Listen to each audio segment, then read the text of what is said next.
Hello and welcome to the Deep Dive Perspective. I have with me Kevok Al-Masyan, somebody I respect hugely from his output in terms of what was going on in Syria for many, many years, and still very much alive and active on his channel, the Syrian Analysis. Do check it out, please. It's well worth following Kevork and his guests and his own opinions, actually, on the whole issue. And we will be talking primarily about Iran today with Kevork.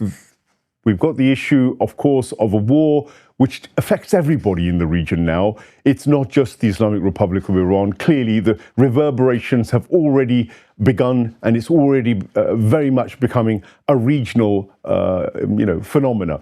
So, Kevork, without much further ado, tell me what you make of everything, because I haven't talked to you about the Iran issue ever, or what's going on between the US, Israel, and Iran.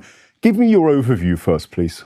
Thank you very much for having me on the Deep Dive show. I really appreciate the invitation. Actually, I'm sure your respected audience already know that the initial strategy of the United States of decapitation, trying to trigger what they planned on to create chaos in the country, is certain type of uprising or insurgency against the central government, has failed. Therefore, they have moved into bombarding the civilian infrastructure in the country in a bid to deprive the Iranian people of their capability and capacity to reconstruct the country once the war is over.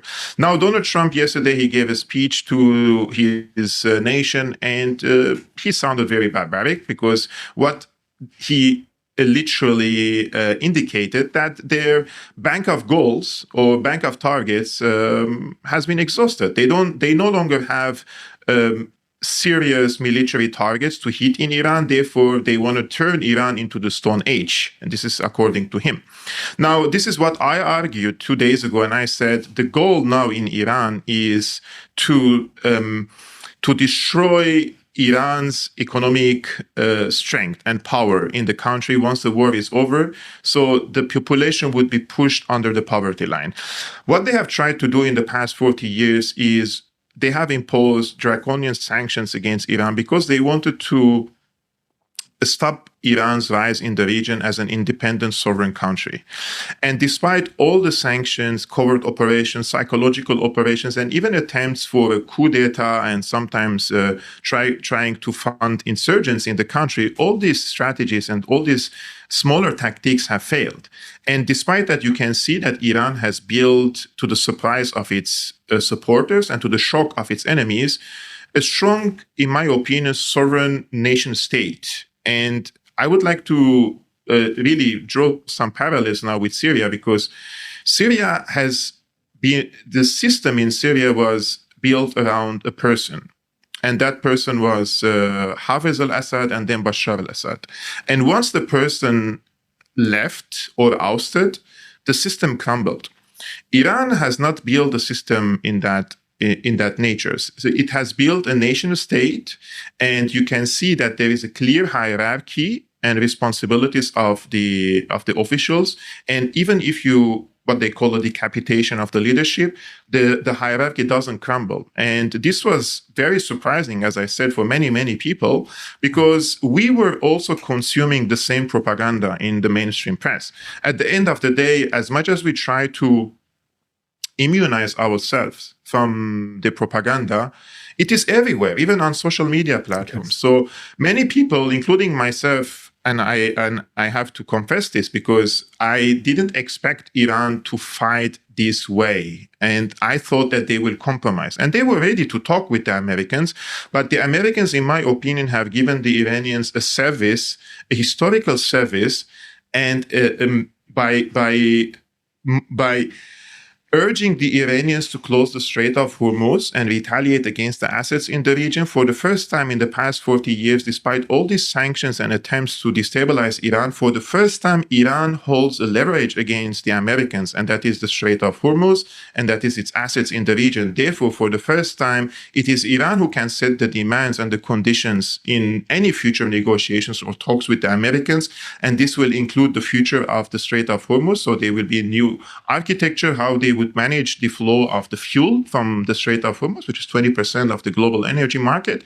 And then you have the American military assets and installations in the region. And this has been exposed to the world as just a few months ago, every one of us used to say, at least I'm talking now about myself, that those military installations in the Persian Gulf monarchies, they were there to protect the monarchies.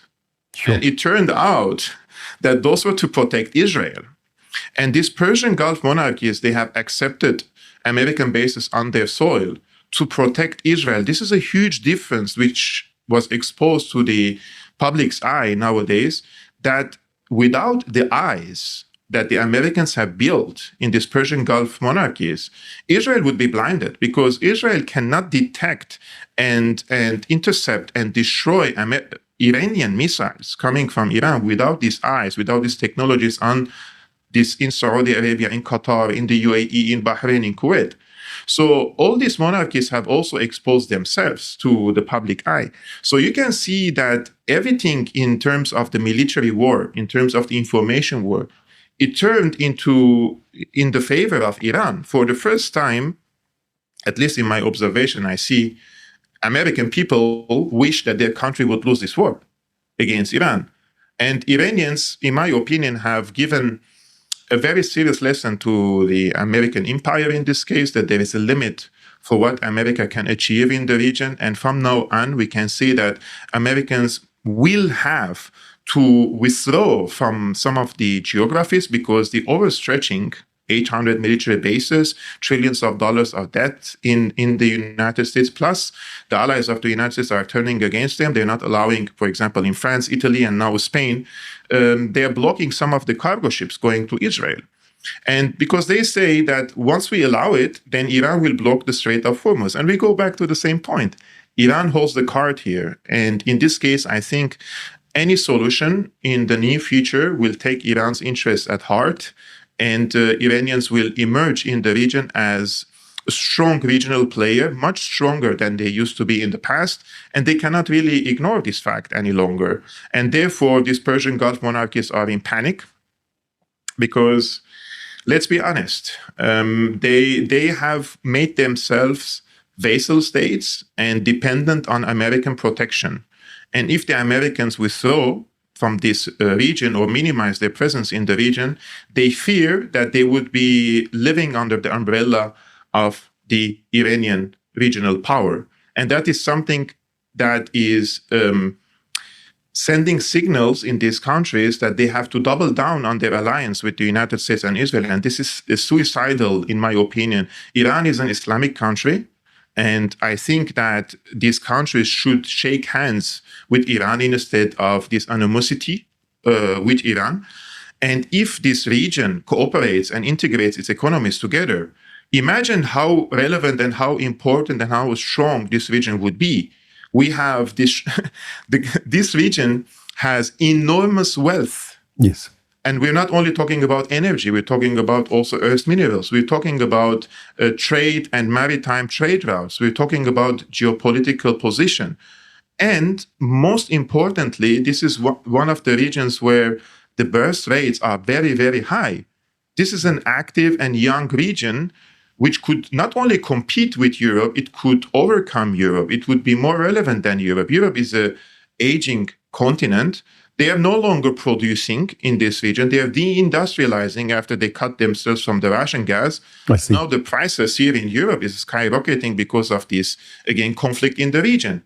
So what is the solution for the region? The solution is that these countries should create a system of economic integration among themselves and grow together and become relevant and independent, because the alternative is to stay dependent on the Americans and see how Donald Trump speaks about MBS. And I don't want to use the words he used, but it shows the disrespect they have to these leaders. Yes, it was something to do with kissing his bottom, I believe. I'm not so bashful, but that's a fascinating angle that you've come at this issue with, because usually people talk about Israel, greater Israel, or they talk about the war, but a deeper analysis is necessary. I think we need to go a little further into this, because the picture you've painted is an interesting one, and it's now the next question really is, if we go with this scenario, if we have a scenario where Iran holds the cards and essentially wins the war, comes out better within a military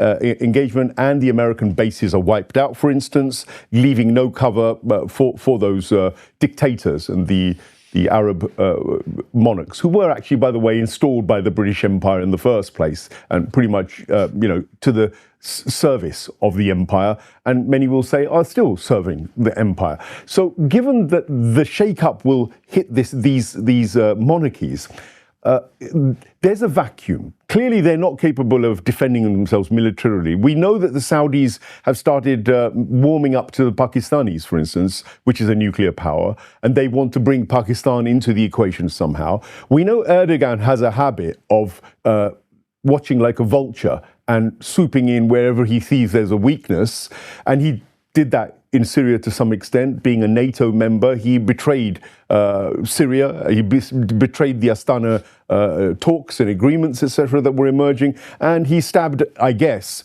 the people of Syria, from my perception, in the back. No guarantees that he wouldn't do that here to Iran either, and therefore this vacuum, this power vacuum left by this potential withdrawal of America from the region, that's a fascinating one. How is that vacuum going to be filled, given the players that I've started bringing into the scene? First of all, the Saudis are very capable of defending themselves, but they have chosen to be dependent on American security architecture. Saudis are richer than the Iranians, and they have more resources than the Iranians, and they're not under sanctions.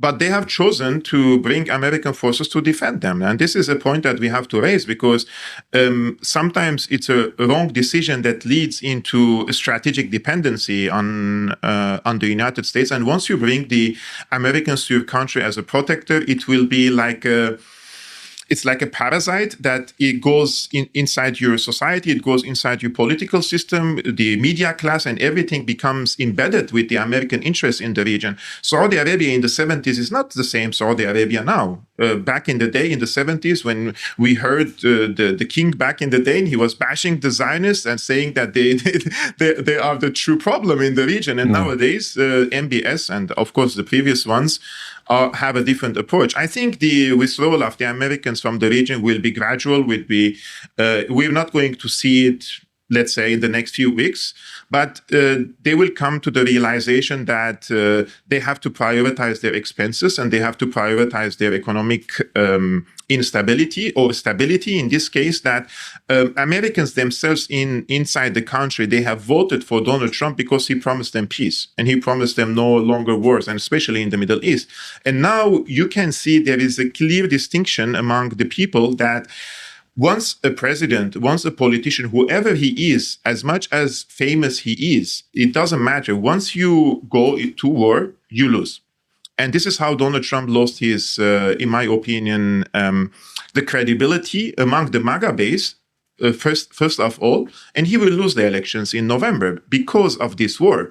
Had he not gone to this war, I think the Republicans would have had a greater chance in the November elections. So even the situation in the United States is very volatile, and the people are picking and choosing their candidates based on who is less pro-Israel in this case. And we will see sooner or later a generation of Americans who grew up during the Gaza genocide, and they will be the ones who will be in the political class, in the media class. And this is the panic that you see in the United States, because they are losing the narrative, they're losing the public relations. So they go and ask their multi-billionaire class to buy the social media platforms and re-regulate it and suppress the voices who are trying to change the public opinion in the United States, including TikTok and X. Elon Musk is definitely one of them. Yeah. So Sorry. Just one point. If the Americans withdraw gradually from the region, I think this region will have, first of all, a huge earthquake when it comes to the presence of Israel, because Israel's presence in the region is highly dependent on American presence in the region as well. As we said, their eyes are in the Persian Gulf. The air bridge that the Americans have created to bring weapons and also their own air defenses, whether in the Persian Gulf monarchies or in Jordan or in Israel, they're protecting Israel. Without American support and tangible support, Israel cannot survive more than 3 to 4 weeks of war against the Iranians. And this is quite clear nowadays that they have exhausted 80% of their air defense batteries. So who is giving them these supplies? The Americans. And if the Americans withdraw from the region, Israel will find itself in an existential threat. This is number one.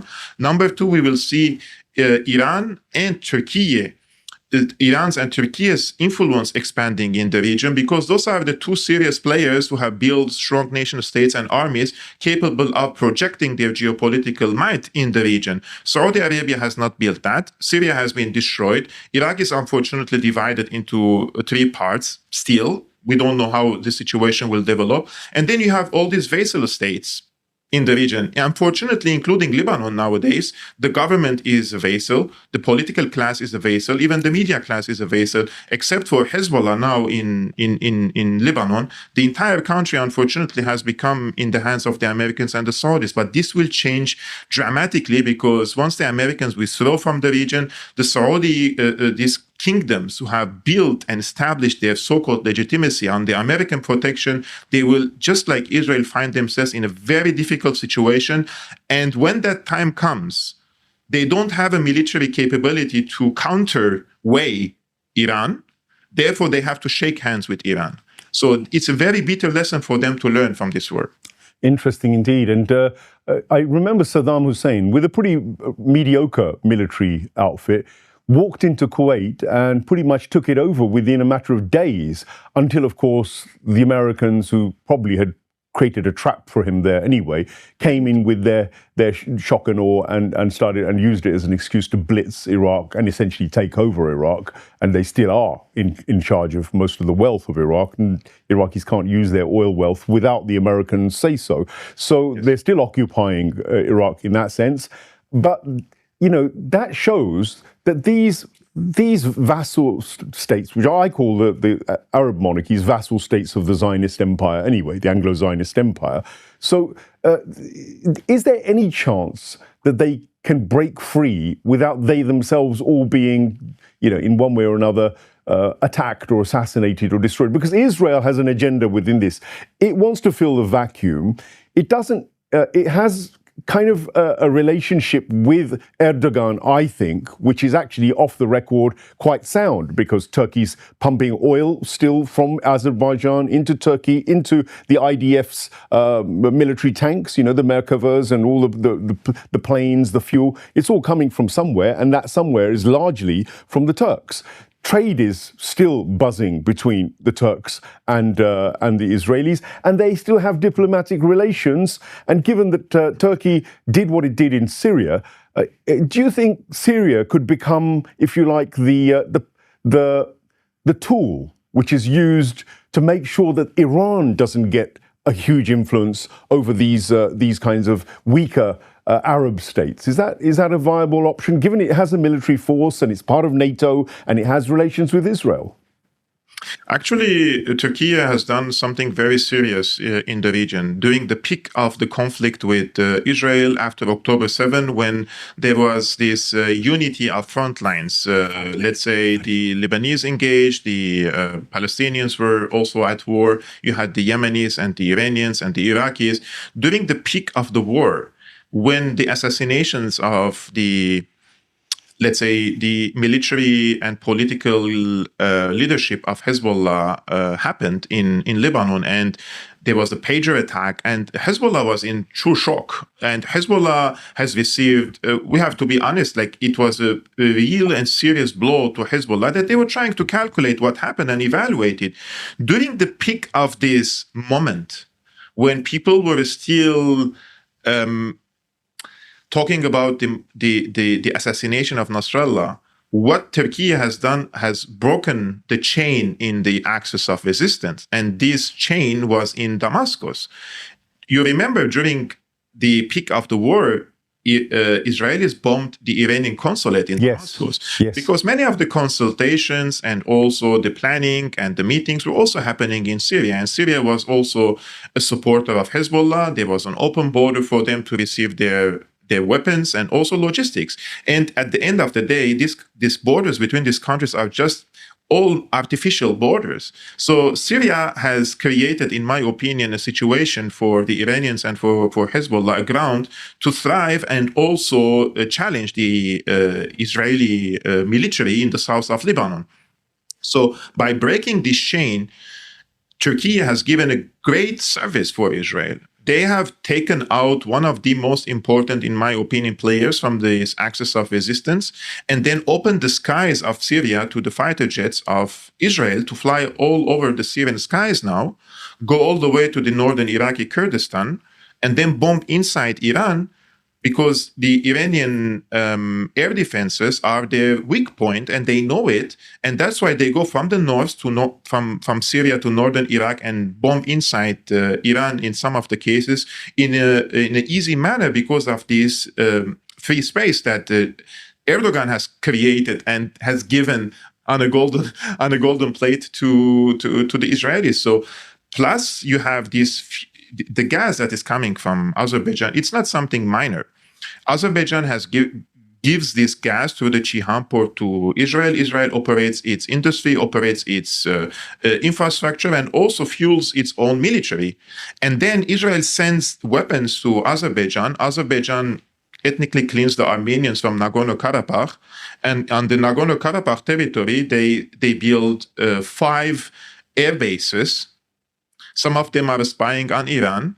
And then you have Israeli Minister of Interior, I believe. He opened smart villages on the borders between Karabakh and Iran. And this was unimaginable only a few years ago, before the ethnic cleansing of the Armenians, because the Armenians were true friends with the Iranians, and they didn't allow for the Israelis to expand there. And once the ethnic cleansing happened, Israelis suddenly are interested in building smart villages. Nobody knows what they are, just right on the borders with Iran. And the helicopter crash of Ali Raisi, the former president of Iran, and the foreign minister of Iran, it happened only 200 kilometers away from one of these smart villages there. So I would raise lots of questions about the role of Azerbaijan as well when it comes to giving a ground for the Israeli Mossad to operate freely, to the extent that in one of the WikiLeaks documents, Mossad operatives says to his superiors that they feel home in Azerbaijan. There are no restrictions for them to operate and spy and wage operations inside Iran. So Iran is also encircled by unfriendly players, in my opinion, and they're all waiting. This is something that happened in Syria. They wait for the prey to fall, and then they all come on the prey. And this is how they did in Syria, and they were expecting this to happen in Iran, because the Turks, under Erdogan, they have amassed their military on the borders with Turkey. And this is according to Turkish reports. And they started talking about if there is a chaos in Iran, then we will go inside Iran and create a buffer zone to stop the flow of the refugees. But the true reason is, just like they did in Syria, once they come to create a buffer zone, they build their schools, just like the Israelis do. They teach their language. They force the people to use their currency. It's a similar Zionist strategy that they expand and they fix their forces there, and then they Turkify the people there. They teach them Turkish. They force them to deal with the Turkish lira, and they include these regions into the infrastructure of Turkey. So what is the difference, in my opinion, between what Turkey is doing in Syria or planned on doing in Iran by saying we will create a buffer zone inside Iranian territories compared to Israel? And I would say this is a very controversial thing to say.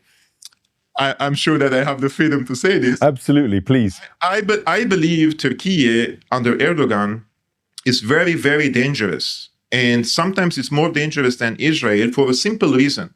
Because Erdogan uses religion to attract the people in the region and present himself as this glorious leader who is going to uplift the people from their misery. And this is how he uses the psychological operation against the people to bring them on his side.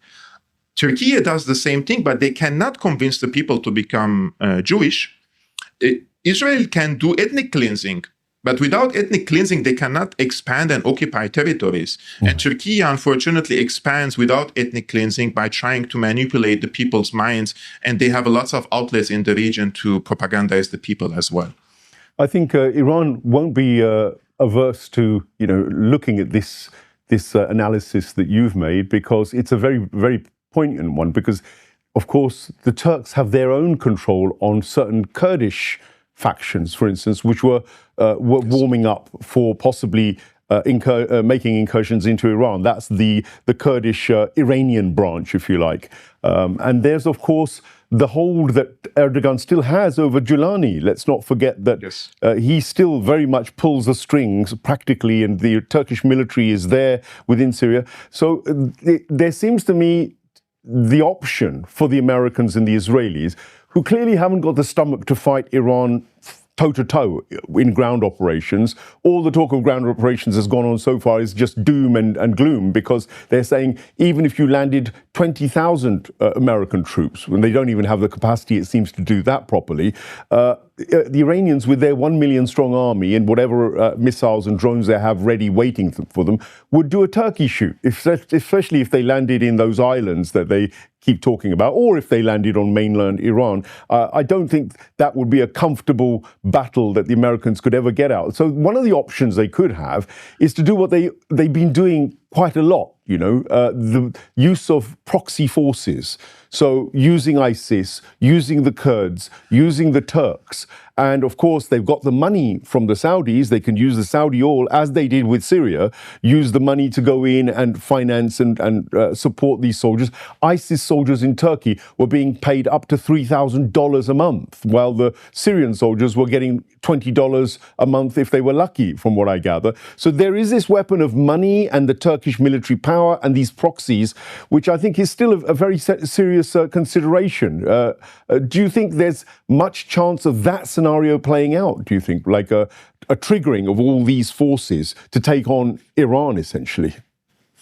Actually, a few weeks ago, when Donald Trump first spoke about ground invasion, I said he's bluffing. There is no way he's going to send 500,000 to 1 million soldiers to Iran to occupy the country. Then, of course, Donald Trump, he's known as someone who changes his mind every few minutes, and everyone is confused and nobody knows what he wants. And then he says that they will send limited number of soldiers, probably to occupy some of these islands. Like, you can occupy technically an island, but how can you keep your soldiers there alive? So the plan could not be to occupy and hold these islands, but rather to occupy and trigger a retaliation from the Iranian side to destroy some of these islands, because there is the huge fuel resource in this island. So we go back to the first initial point when Trump says we will turn the country to the Stone Age, right?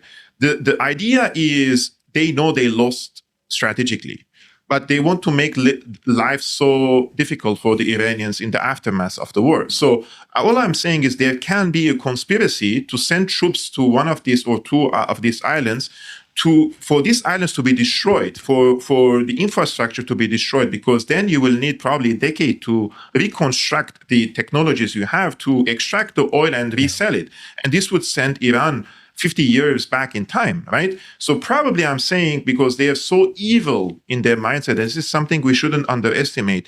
The mentality governing the United States is a psychopathic criminal mindset, and we shouldn't underestimate their imagination in inflicting pain upon the people. Let's remember they killed 500,000 children in Iraq, and they said the price was worth it. They sent 95% of the Syrians to the poverty line, and they said the price is worth it. So they will not hesitate to do the same thing with the Iranians if the opportunity rises for them. But I'm sure that the Iranians are smarter than that, and they know the plan quite well.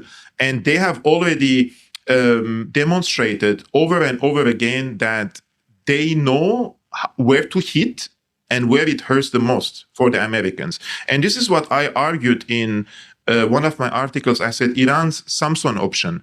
Iran doesn't need a nuclear weapon to now deter the Americans or the Israelis in this case. They already have the Samson option in their hands through the Strait of Hormuz. Plus, their capability of hitting the vital infrastructure in the Persian Gulf monarchies, which would turn the global economy upside down. But this is the Samson option if the Americans choose to go to the option of completely destroying Iran. Like if they go to this direction that we will turn Iran into a Stone Age. So if I'm drowning, I will drown you with me. And this is the Samson option that Iran has, in my opinion, that is more capable than a nuclear weapon that the Israelis acquire at the current moment. So in this case, I don't believe that Turkey will try to send any militia force into Iran, and they have tried it through the Kurds in northern Iraq. And the Kurds said, "Look, we fought alongside you in Syria, and once you squeezed us like a lemon, you throw us in the bin. Yes. So why would we fight alongside you again?" They have used the SDF in Syria to choke the former government, to balkanize the country, to stop reconstruction, to take over the oil, to take over the wheat, and they promised them political decentralization. And once their guy came to power, and that is a CIA and MI6 asset, basically, they have thrown the SDF under the bus. And they have allowed Jolani to recapture these territories and kill the Kurdish people there en masse. On videotapes, and nobody blinked an eye. So I think the Kurdish file is already a lost case for the Americans. So who do they have? The Azeris. Is Aliyev? Do you think is he brave? No, very unlikely. I think Aliyev would be removed from power in a matter of minutes if he tries to use the card of the Azeris inside Iran. And the Iranians are very, very serious about it. Although I have criticized Iranian policy in the past, and I said they shouldn't have supported Azerbaijan's conquest of the Nagorno-Karabakh in 2020 and 2023, because they said this is under international law. I think international law is made for the Americans and for the Israelis.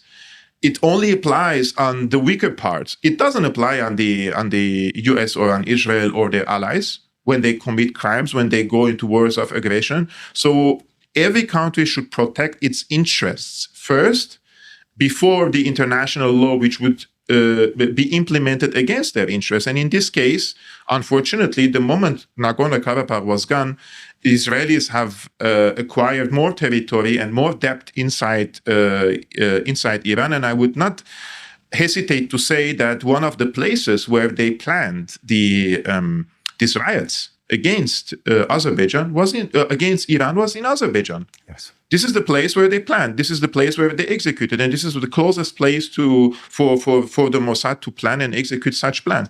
The Mossad people on Israeli TV outlets, they were saying, "We are behind these rioters. We gave them weapons. We gave them 6,000 to 7,000 Starlink technologies to wage this type of operations inside the country." Where do you think this equipment came from? It came from Azerbaijan, in my opinion. Well, that rounds up the focus on the threats to Iran from other sources than the Americans. I think you've done a fantastic job covering that. There is, of course, you've hinted at the Samson option. I was watching an interesting video last night which went into depth about the making of a nuclear bomb.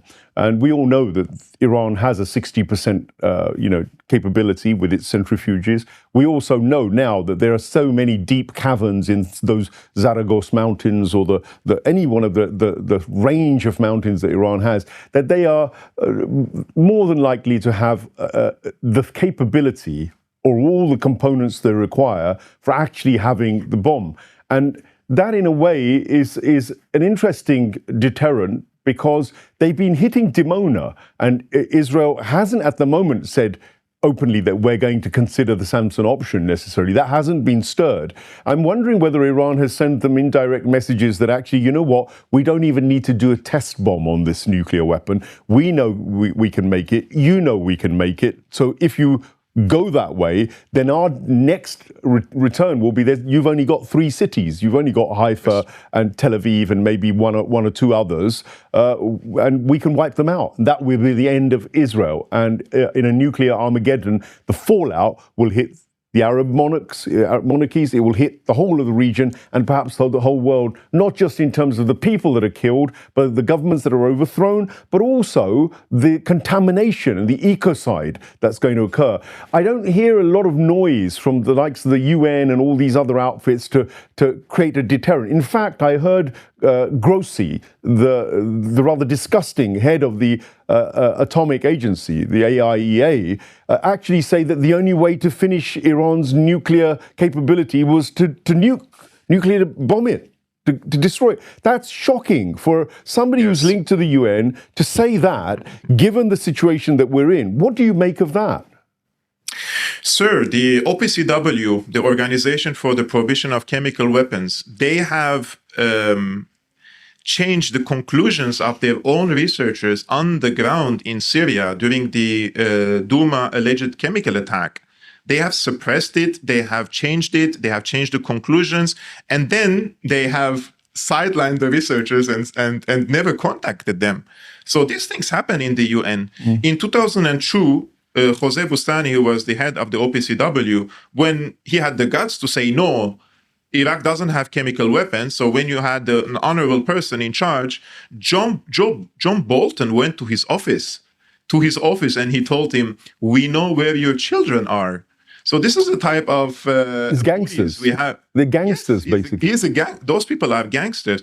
They either have their people in charge of these sensitive positions, or they would bully you and they would threaten you. So in this case, in my opinion, even the United States and United Nations and some of these organizations are compromised. The world, for example, the WHO is a compromised organization with their policies of forced vaccination and lots of policies with dystopian policies for the future. So in my opinion, UN is not some, let's say, objective organization. It doesn't have its independent policy. It relies on who is funding them and where they exist, basically, and who is bullying them in this case. So the head of the atomic agency, when he makes such statements, I'm not surprised and shocked at all in this case.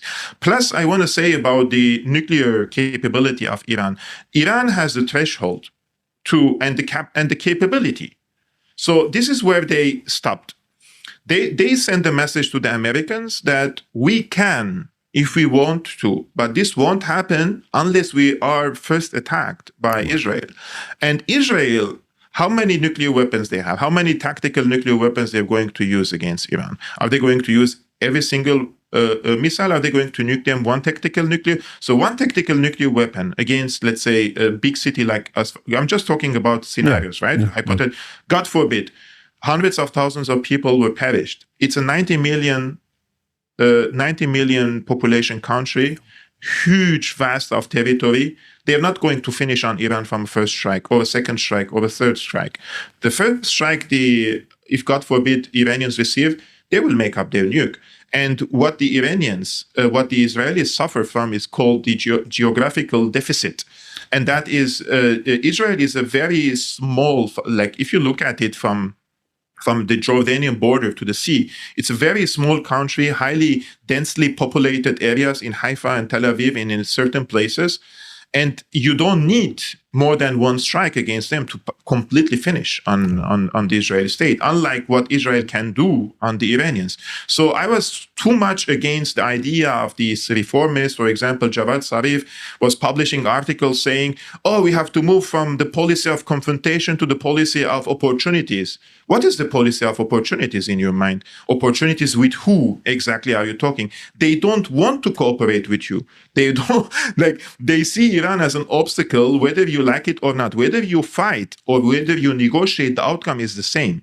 What they want is you subjugating for them and for their economic model. And if you resist, whether through diplomacy or through the military means, they're going to come after you in any ways. So giving up or trying to be flexible with the nuclear program, because the Omani foreign minister said that the Iranians were very flexible during the negotiations with Jared Kushner and Witkoff about the nuclear program. And that was a mistake, in my opinion. And so the Americans have given the Iranians a service by hitting them And now any talk about the nuclear program inside Iran would be considered a treason. Any talk about the capitulation or surrender or giving them compromises will be considered a treason. So they have hardened Iran by these strikes to the extent that the Iranians do not believe they're Americans any longer, and they will continue on this. They will keep the nuclear program just in case the Israelis hit them in the future, just to have the threshold and the capacity to build one. Kevork, you've been amazing. You've really opened up our eyes on several issues, and with a concise analysis. I thank you for the analysis on Iran. We're going to do the Syria one, of course, as well, because that's a mystery to most people's minds, and you have an insight to that. But my concluding remark is really to say that if we're on the threshold of a nuclear Armageddon, why is the UN not stirring? Why are all those international agencies which are set up to create protection not stirring? Indeed, why are Russia and China not really stirring in the way that you would want to large superpowers to do? That's another question for another time. But certainly Iran is solid. It seems to have a strategy and a plan for every eventuality. It's something the Americans may have started clocking onto. What is the off-ramp? We don't know, because Israel's making sure that America doesn't have a comfortable and easy off-ramp.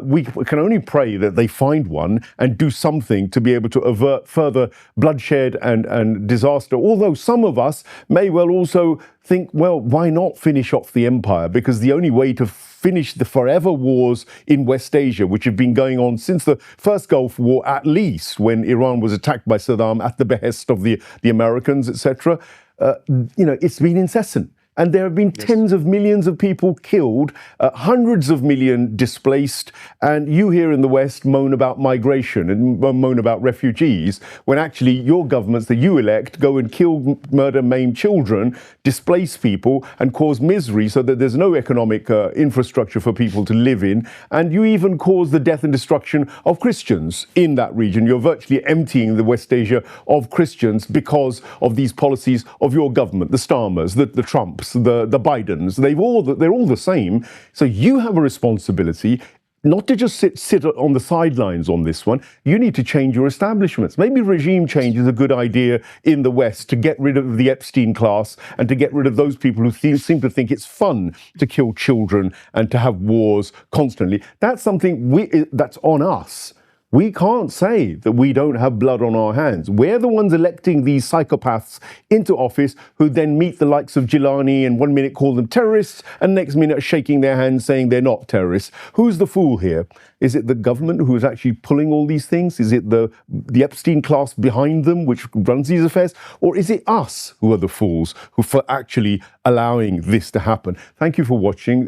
We'll see you again on Deep Dive Perspective. And my thanks to Kevork. Do, as I said, plug into Syrian analysis for some real, hot analysis. You've heard him tonight.